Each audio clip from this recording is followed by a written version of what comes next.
oke mmụọ asaa mara mma ikwu n'ọgbọ asaa ikwu n'ọgbọ mmanwụ mara mma mmanwụ chukwu ọdọji ka a na-akpata anụ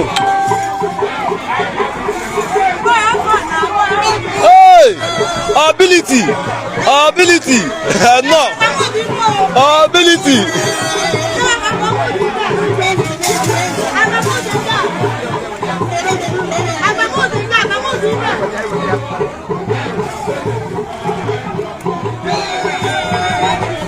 anyị nwere ọfọ oge eti mmanwụ anyị nwere ọfọ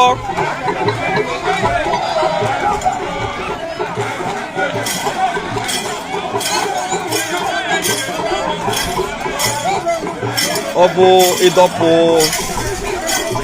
ịdọpụ dọji akala mmanwụ ka anyị nọ taa n'ụlọ ụmụ ọjị taa nọ ebe anyị nọ because Gosmadon Media ego high Uruwest ego high bara followers ya lia ga-ewetara ha mmemme iti mmanwụ taa nọ and ọ bụ ihe anyị nọ n'ụmụ ọjị taa nọ eme ọ bụ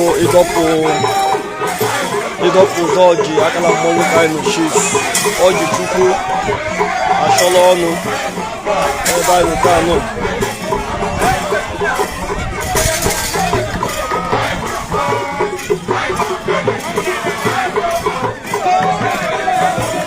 anyị nwere ọfọ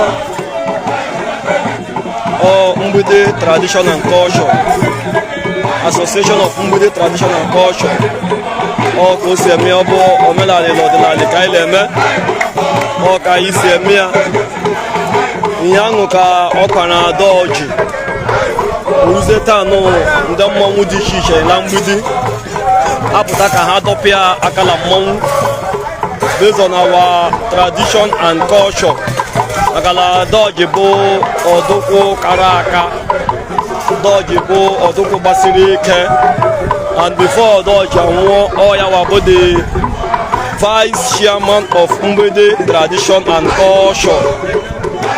That is why ndị Mgbede Tradition and Culture nọ na ụlọ taa nụ ka ha kwa anya ka o si akpa ọdụkwụ kara aka onye anyị nọ taa nụ eme anyị lee anya na ya afọ mmanwụ mgbidi dị iche iche ọha nọ n'ọgbọ ọsa mmụọ dị iche iche nọ n'ọgbọ ọ bụ omenala na ọdịnala ka anyị na-eme ka ọ dị mma ka anyị na-eme na mgbidi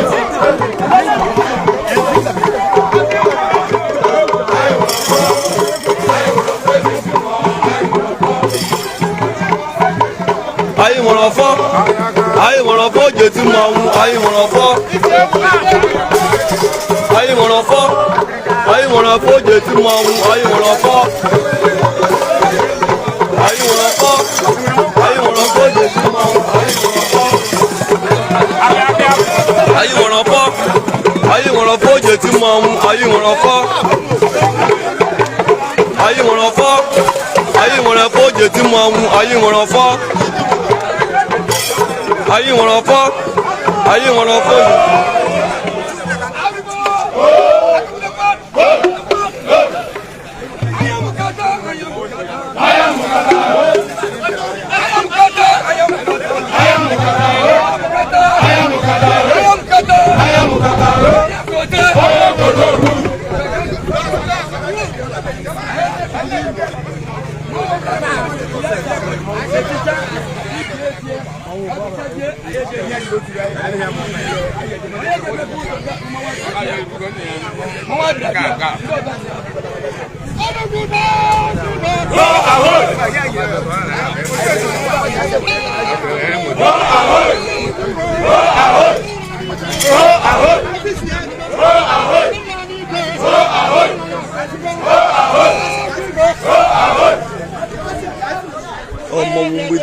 Hello, someone here.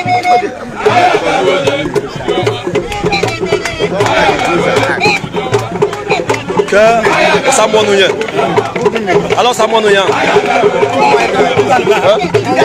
Allez à faire, allez à faire.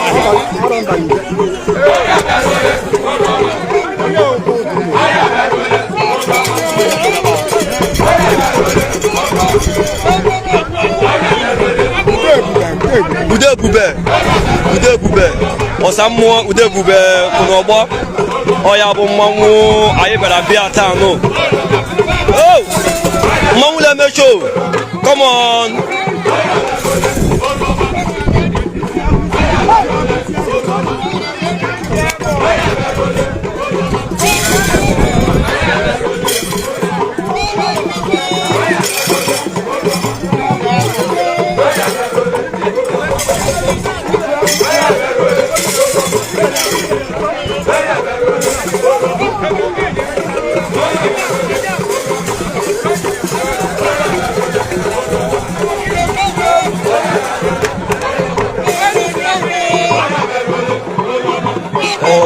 Dopo doji akala mmanwụ ka anyị nụta n'ụdụ moji obi doji anyị afọ na ndị mụde traditional culture bịara taa ka ha doji ka ha nye ya the last respect ha ga-enye ya ọnụ moji mgbede ka gosmadon media ego anyị nụta ka Oru West ego anyị nụta ebe anyị bịara ịdọpụ doji akala mmanwụ ebe anyị nụta maka na ọ bụ ọdụkwụ kara aka, ọ bụ onye ọdịnala na omenala atụ ụtọ.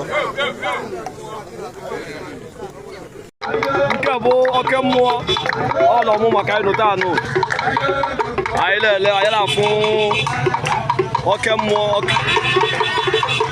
mmụọ dị iche iche ọlọmụ maka anyị nụta taa. Oru West ego a bisetiri ọmụma nke bụ mmanwụ ndị ọmụma, ọ bụ anyị na-eme Oru West, anyị na-eme Oru East.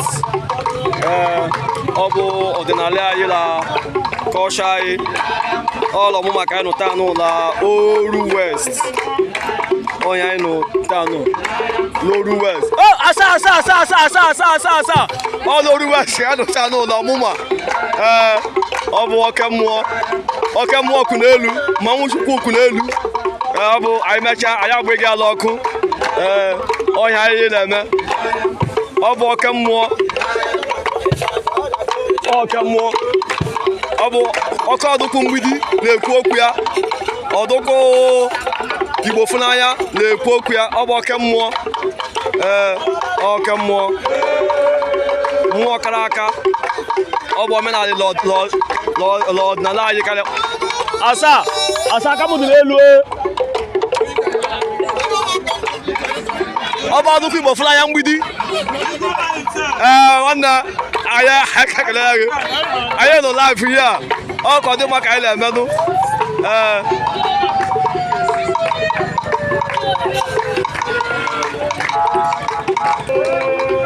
Ọ bụ ọka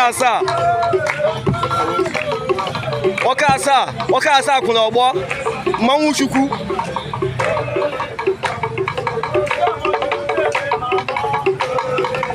Ọ mmanwụ Chukwu.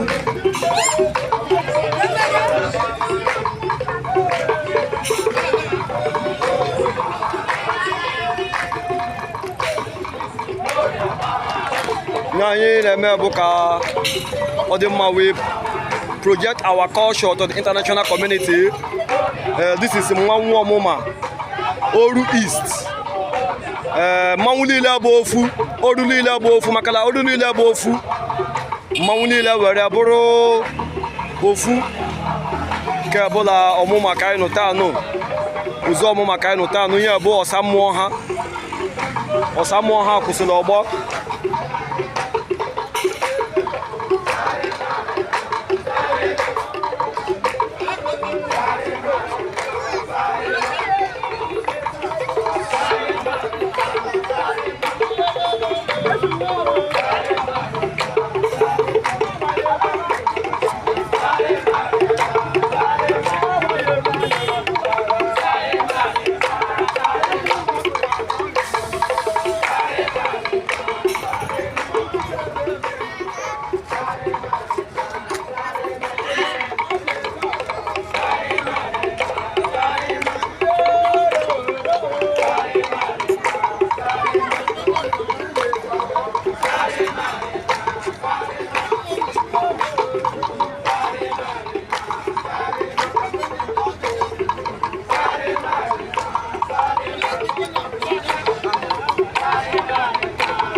ọlọ mụ maka ịnụ taa nụ anyị afọ ka ọsa mmụọ mmanwụ Chukwu still in the program of Eriji Nempi anyị ele ọsa mmụọ nọ n'ọgbọ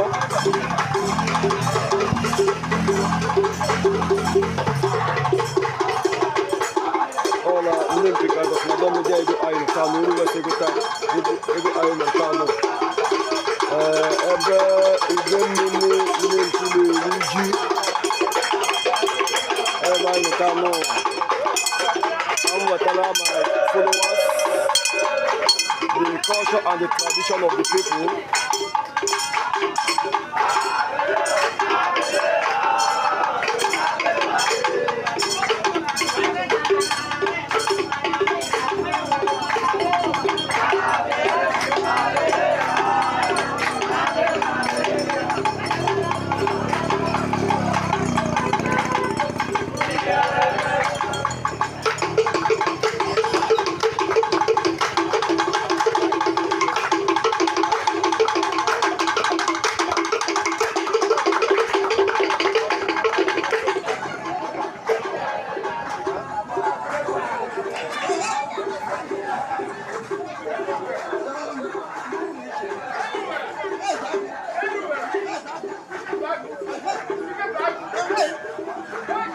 Oke mmụọ, ọsa mmụọ, mmanwụ Chukwu, mmanwụ Jeme Ngala.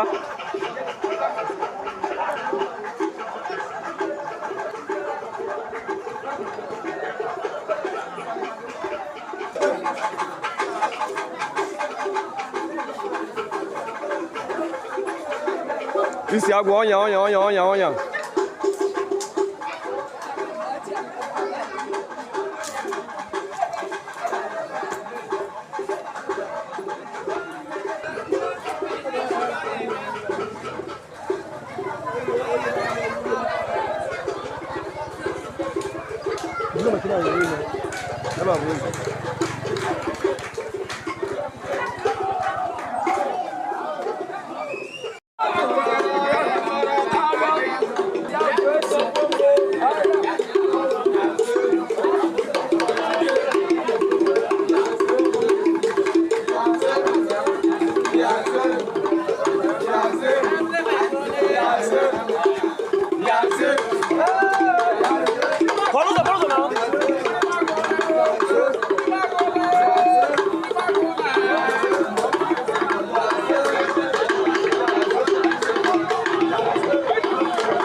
still to remind you, my followers, that we are here live at Idemili Nempi in Oru West Local Government of Ogun State